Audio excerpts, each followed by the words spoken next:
नमस्कार दोस्तों, स्वागत है आपका स्टडी आईक्यू में। आज हम लोग बात करने वाले हैं United Nations climate change conference के बारे में। आप जानते हैं कि यूएनएफसीसीसी की कॉन्फ्रेंस ऑफ पार्टीज 26 मिनी होने वाली है 1 नवंबर से 12 नवंबर 2021 तक ग्लासगो, स्कॉटलैंड, यूनाइटेड किंगडम में। राइट, तो ये UNFCCC, I am quite sure कि हमारे व्यूअर्स जानते हैं, United Nations framework convention on climate change. आपको याद होगा 1992 के रियो कॉन्फ्रेंस में इसको एस्टैब्लिश किया गया था। ये क्यों किया गया था? पूरे विश्व में ग्लोबल वार्मिंग बढ़ रही है, क्लाइमेट चेंज बढ़ रहा है, उसके सॉल्यूशन के पर्सपेक्टिव से यूएनएफसीसीसी साइन किया गया था। अब यूएनएफसीसीसी के अंडर बहुत सारे लैंडमार्क चीजें आई हुई है। 1997 में क्योटो प्रोटोकॉल आया, 2005 में क्योटो प्रोटोकॉल एनफोर्स हो गया, 10 साल तक चल रहा था। 2015 में क्योटो प्रोटोकॉल एक्सपायर हो रहा था, तो उसी समय पे हम लोगों ने पेरिस क्लाइमेट एग्रीमेंट साइन किया। और हम सब जानते हैं कि यूएनएफसीसीसी में जो एक प्रिंसिपल है, जो बेसिक प्रिंसिपल है उसको कहते हैं CBDR, यानी कि कॉमन बट डिफरेंशिएटेड रिस्पॉन्सिबिलिटीज। अब इसका मतलब क्या होता है? देखिए, ग्लोबल वार्मिंग और क्लाइमेट चेंज अभी क्यों हो रहा है? क्योंकि इंडस्ट्रियल रेवोल्यूशन की वजह से 1700s में जो इंडस्ट्रियल रेवोल्यूशन आया था, उसका सबसे ज्यादा बेनिफिट या फिर प्रॉफिट किसे मिला है? डेवलप्ड कंट्रीज को मिला है। उन्होंने उस समय पे कोल बेस्ड टेक्नोलॉजीज का इस्तेमाल किया, स्टीम इंजन्स लाए, दूसरी टेक्नोलॉजीज लाई, जिसकी वजह से पोल्यूशन हुआ, ग्लोबल वार्मिंग बढ़ी।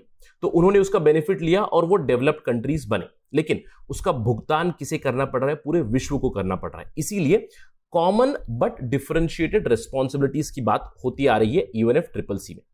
क्योटो प्रोटोकॉल भी उसी प्रिंसिपल पे बेस्ड था, लेकिन पेरिस क्लाइमेट एग्रीमेंट 2015 में फाइनली ये कहा गया उसमें कि हर एक देश को अपना खुद का कंट्रीब्यूशन देना पड़ेगा। उसी के तहत हम लोगों ने अपनी INDC दी है। अब ये INDC क्या होता है? Intended nationally determined contribution. तो इंडिया ने भी इसको डिक्लेयर किया हुआ है। अब इसी के चलते एक नई डेवलपमेंट आई है, जिसके बारे में हम लोग चर्चा करेंगे। चलिए चर्चा शुरू करते हैं। इंडिया के ऊपर कुछ प्रेशर बन रहा है with respect to these INDCs, जिसके बारे में जानेंगे, और दूसरी भी रन अप टू COP26 हम लोग बात करेंगे। क्या चल रहा है यूनाइटेड स्टेट्स की तरफ से, उसके ऊपर भी चर्चा चलेगी। ये सारी इंफॉर्मेशन लेने के लिए मेरे साथ बने रहिए स्टडी आईक्यू पर। मैं हूं आपका दोस्त राहुल साईगांवकर। आप मुझे फॉलो कर सकते हैं इस पर्टिकुलर आईडी पे @RahulSai222। इसके अलावा अगर आप UPSC सिविल सर्विसेज एग्जामिनेशन की तैयारी कर रहे हैं या फिर स्टेट PSC की तैयारी कर रहे हैं, देन डू विजिट studyIQ.com या फिर डाउनलोड करें हमारे ऐप गूगल प्ले स्टोर से to know more about us. जैसे कि मैंने आपको बताया क्या हो रहा है, COP26 ये हो रहा है यूनाइटेड किंगडम में, ग्लासगो में 1 नवंबर। यहां पे लिखा है 31 अक्टूबर, बेसिकली 31 के बाद 1 नवंबर टू 12 नवंबर ये चलने वाला है। Conference of parties 26, UK is the host but in partnership with Italy. तो आपको याद रखना है फ्रॉम MCQ पर्सपेक्टिव, यानी कि यूके में हो रहा है लेकिन इन पार्टनरशिप विद इटली। अब इसी के चलते इंडिया का क्या रवैया रहा है? देखिए, हम जानते हैं कि 2015 में पेरिस क्लाइमेट एग्रीमेंट आया था, राइट, और इंडिया ने इसको एक्सीड भी किया है। शुरुआती दौर में यूनाइटेड स्टेट्स भी इसका भाग था, क्योंकि बराक ओबामा प्रेसिडेंट थे उस टाइम पे। जब ट्रंप आए, देन ही came out of Paris climate agreement. अब जब बाइडेन आए थे, again United States has joined the Paris climate agreement. और जैसे कि मैंने आपको बताया, पेरिस क्लाइमेट एग्रीमेंट में जो CBDR का प्रिंसिपल था, कॉमन बट डिफरेंशिएटेड रिस्पॉन्सिबिलिटीज का, इसको थोड़ा डाइल्यूट किया गया। अब ये कहा गया कि जो बड़ी बड़ी डेवलपिंग कंट्रीज, स्पेशली जैसे कि इंडिया, चाइना, ये लोग अभी बहुत बड़े ग्रीन हाउस गैस एमिटर्स बने हैं और उन्हें भी अपनी तरफ से कोई बिट करनी चाहिए towards fighting global warming and climate change. अब उसी के चलते हर एक देश, 197 पार्टीज हैं इस पेरिस क्लाइमेट एग्रीमेंट की, वो सब अपनी अपनी नेशनल डिटरमाइंड कॉन्ट्रीब्यूशंस देते हैं, यानी कि मेरी तरफ से जो हो सकता है वो मैं करूंगा, ये अनाउंस करते हैं। और इंडिया ने 2015 में ये चीज अनाउंस की थी, इंडियाज INDCs। क्या कहा गया था? 33 से 35% तक हम लोग अपनी एमिशंस रिडक्शन करेंगे 2005 के लेवल पे, यानी कि 2005 लेवल को कंपेयर करके 33 to 35% हम लोग अपनी एमिशन कम करेंगे। हम लोग कार्बन सिंक बनाएंगे, यानी कि एफोरेस्टेशन करेंगे, पेड़ लगाएंगे, कार्बन सिंक बनाएंगे 2.5 to 3 billion ton CO2 absorb करने के लिए। इसके अलावा हम लोगों ने अपनी क्लाइमेट चेंज अडेप्टेशन फंड बना रखी है। एनर्जी एफिशिएंसी के ऊपर हमारी प्लान है। अगर आप देखिए NAPCC national action plan on climate change, ये ऑलरेडी चल रहा है। इसके अलावा 2030 तक इंडिया ने बताया है कि $2.5 ट्रिलियन की फंडिंग चाहिए और साथ ही साथ अब सब जानते हैं हमारे रीन्यूएबल एनर्जी के बारे में। इनफैक्ट ये जो डॉक्यूमेंट है, ये जो पिक्चर है, ये ministry of new and renewable energy की है, जिसमें उन्होंने कहा है कि 40% of energy mix by 2030 would come from renewable energies. अब उसके लिए हम लोगों ने मुहिम छेड़ रखी है। नेशनल सोलर मिशन है, जिसके तहत टारगेट है विंड एनर्जी बढ़ा रहे हैं, हाइडल एनर्जी बढ़ा रहे हैं, राइट। तो ये हमारा नेशनली डिटरमाइंड कॉन्ट्रीब्यूशन है, राइट। अब सवाल उठता है इंडिया के ऊपर क्या प्रेशर आ रहा है। इनफैक्ट इंडिया की जो आईएनडीसीज है, ये कहा गया है कि इंडिया अपनी आईएनडीसीज अचीव भी कर लेगा बाय 2030। लेकिन अगर हम दूसरे देशों की बात करें, दूसरे देश क्या कर रहे हैं, वो लोग खुद अपनी नेशनली डिटरमाइंड कंट्रीब्यूशन तो दे ही रहे हैं, उसके अलावा they are going for a net zero target. अब ये नेट जीरो टारगेट क्या होता है? सिंपल सी चीज है, कितना CO2 आप एमिट कर रहे हो और कितना CO2 आपके पास एब्जॉर्ब करने की क्षमता है, ये चेक किया जाता है और इन दोनों को इक्वल किया जाता है। That is the basic meaning of net zero carbon emission. समझ लीजिए मेरे पास 10 कोल बेस्ड पावर प्लांट है और उस 10 कोल बेस्ड पावर प्लांट से मैं 10 टन CO2 रिलीज कर रहा हूं। अब उसी के इक्विवेलेंट मैंने फॉरेस्ट बना रखे हैं, CO2 अब्जॉर्बिंग टेक्नोलॉजीज ला रखी है, तो मैं 10 टन ऑफ CO2 भी एब्जॉर्ब करूंगा। उस तरह की टेक्नोलॉजी मैंने अपने देश में लाई है। That amounts to net zero, right. लेकिन अभी फिलहाल आपको जानना है कि नेट जीरो नहीं होता है। क्यों? क्योंकि ऑलमोस्ट सभी देश कार्बन डाइऑक्साइड ज्यादा रिलीज करते हैं और उनके पास एब्जॉर्बिंग कैपेसिटी कम है, यानी कि उनके पास फॉरेस्ट कम है, एटसेट्रा, जो भी कम है। अगर कुछ देशों की बात करें, जैसे भूटान नेट जीरो नहीं है, नेट नेगेटिव है, यानी कि उनकी एमिशन उतनी ज्यादा नहीं है लेकिन एब्जॉर्प्शन ज्यादा है। बट जो बड़े बड़े प्लेयर्स हैं जैसे कि USA, UK, France, Germany, India, China, they are all looking for reducing their carbon emissions. अब इसी के चलते USA ने तो डिक्लेयर कर दिया है कि हम नेट जीरो अचीव कर लेंगे 2050 तक। चाइना ने भी हाल ही में रिलीज किया कि हम अपना नेट जीरो अचीव करेंगे, कार्बन न्यूट्रलिटी अचीव करेंगे बाय 2060। अब क्या केवल USA और चाइना है? नहीं, USA और चाइना के अलावा और भी बहुत सारे देश हैं। इनफैक्ट 130 के आसपास देश है जिन्होंने कहा है कि हम कार्बन न्यूट्रलिटी या फिर नेट जीरो अचीव कर लेंगे। कब तक? देखिए, अर्जेंटीना ने कहा है 2050 तक, ऑस्ट्रेलिया ने 2040 तक, ब्राजील ने 2060 तक, कनाडा ने कहा है, डेनमार्क ने कहा है, फ्रांस ने कहा है, स्पेन, UK और भी बहुत सारी कंट्रीज है जिन्होंने नेट जीरो का अपना टारगेट दिया है कि हम इस साल तक नेट जीरो को अचीव कर लेंगे। अब इंडिया ने अभी तक नेट जीरो का टारगेट या फिर कमिटमेंट नहीं दिए हुए, ऑल्दो हम लोग ने आईएनडीसीज डिक्लेयर कर दिए हैं और इनफैक्ट हम लोग अपने आईएनडीसीज अचीव भी कर लेंगे। लेकिन इंडिया की तरफ से नेट जीरो कमिटमेंट लेने के लिए आए थे जॉन केरी। अब जॉन केरी कौन है?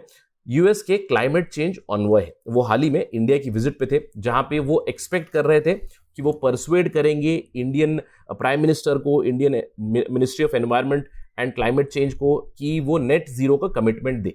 लेकिन इंडिया की तरफ से अभी तक कोई फर्म कमिटमेंट नहीं आया है ऑन नेट जीरो।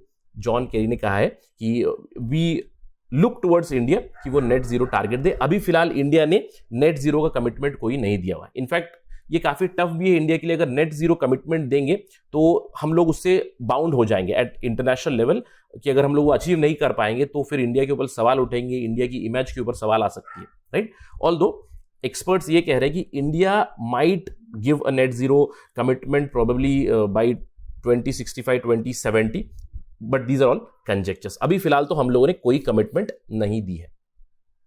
और इसके ऊपर इंडिया के जो मिनिस्टर है, minister of environment, forest and climate change, Bhupendra Yadav ने, उन्होंने कहा है कि इंडिया के लिए जो की इश्यूज है वो है क्लाइमेट जस्टिस, जो हम प्रिंसिपल बिलीव करते हैं, CBDR, common but differentiated responsibilities, और सूटेबल लाइफस्टाइल्स की बात करते हैं। अगर आप इंडिविजुअल कार्बन फुटप्रिंट देखें तो USA, UK, डेवलप्ड कंट्रीज की जो पर कैपिटा फुटप्रिंट है CO2 की, वो बहुत हाई है in comparison to India, even China. इसीलिए इंडिया की तरफ से मिनिस्ट्री ने कहा है कि we look to reduce this inequality between developed and the developing societies. In fact minister ने कहा कि net zero alone is not enough. Net zero केवल अलोन नहीं है, नेट जीरो के साथ साथ हमें काम भी करने की जरूरत है। अब सवाल ये उठता है, is net zero a true solution? ये जरूर सवाल उठता है इनकी स्टेटमेंट के बाद। चलिए इसके ऊपर बात करते हैं। जैसे कि मैंने आपको बताया, नेट जीरो होता क्या है। नेट जीरो में हम बस देखते हैं कि कार्बन डाइऑक्साइड हम लोग कितना रिलीज कर रहे हैं और कार्बन डाइऑक्साइड हम लोग कितना एब्जॉर्ब कर रहे हैं या फिर कितना हम लोग उसको केटर कर रहे हैं। नेट जीरो मतलब दोनों इक्वालिटी आ जाए, then we achieve net zero. अभी फिलहाल तो नेट जीरो नहीं है। अब इमेजिन कीजिए, चाइना ने कह दिया नेट जीरो बाय 2060, राइट। अब आप सोचिएगा 2060 तक क्या चाइना की एनर्जी डिमांड उतनी ही रहेगी? नहीं, एनर्जी डिमांड कंटिन्यूसली बढ़ती रहेगी विद डेवलपमेंट, यानी कि उनको अपनी एनर्जी जो प्रोडक्शन होती है उसको भी बढ़ाना है। तो आप कोल बेस्ड पावर प्लांट्स भी कंटिन्यूसली बढ़ाओगे, लेकिन आप उसी के साथ साथ आप CO2 एब्जॉर्ब करने की चीजें भी कर रहे हो, that is very fine. But this net zero is criticised by many experts. बहुत से एक्सपर्ट्स ये कहते हैं कि ये नेट जीरो है, ये एक मीन्स है प्रोक्रास्टिनेशन का, यानी कि बस देर कराने का, कि हम अपनी जो क्लीन एनर्जी टेक्नोलॉजीज की तरफ, रिन्यूएबल एनर्जी की तरफ जो मूव करते हैं उसकी तरफ केवल देरी है। ये जो नेट जीरो की टारगेट देते हैं, चाइना ने दिया है 2060 तक, अगर अचीव नहीं कर पाएंगे तो क्या, what then is the question. So is net zero the true solution? That is still questionable. And India gives this argument कि केवल net zero कहने से कुछ नहीं होता है, deeds भी करने पड़ते हैं, and India is doing the deeds. That is the argument from Indian side. अब आप ये देख सकते हो कि ये India is going to achieve climate goals even before schedule, 2030 से पहले अचीव करेगा, ये कहा गया था by the environment minister, former environment minister Harshvardhan ने कहा था, राइट। इनफैक्ट ये पिछले साल की खबर है, 2019 की खबर है, जहां पे उन्होंने अनाउंस किया था कि we will achieve our targets very easily. अब in the meantime India ने तो ये कहा है कि नेट जीरो कमिटमेंट नहीं देंगे। यूनाइटेड स्टेट्स ने क्या किया? यूनाइटेड स्टेट्स के जो प्रेसिडेंट है जो बाइडेन, उन्होंने रिसेंटली अनवेल किया है उनका plan to cut methane emissions. अब यहां पे भी इन्होंने कुछ टारगेट्स दिए हैं that will cut methane emissions by 2030 etcetera. Again you can say that they are buying time to reduce this methane emissions. Again from Indian explanation perspective हम लोग ये कह सकते हैं।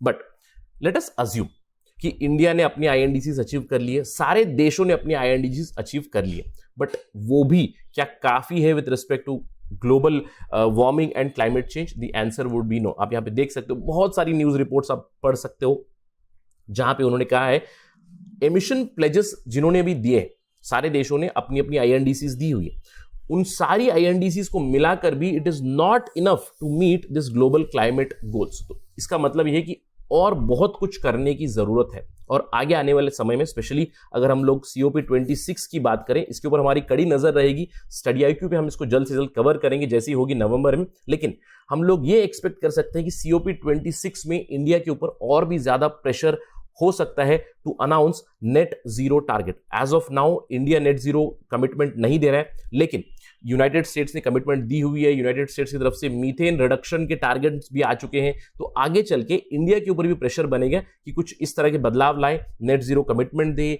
मीथेन कमिटमेंट दे, CO2 कमिटमेंट दे, बहुत सारे कमिटमेंट्स एक्सपेक्ट कर सकते हैं। That is what is the developed world looking towards, commitment from China, commitment from India. तो आने वाले समय में काफी एक मजेदार सी डेवलपमेंट हो सकती है at COP26। Let's wait and watch for that.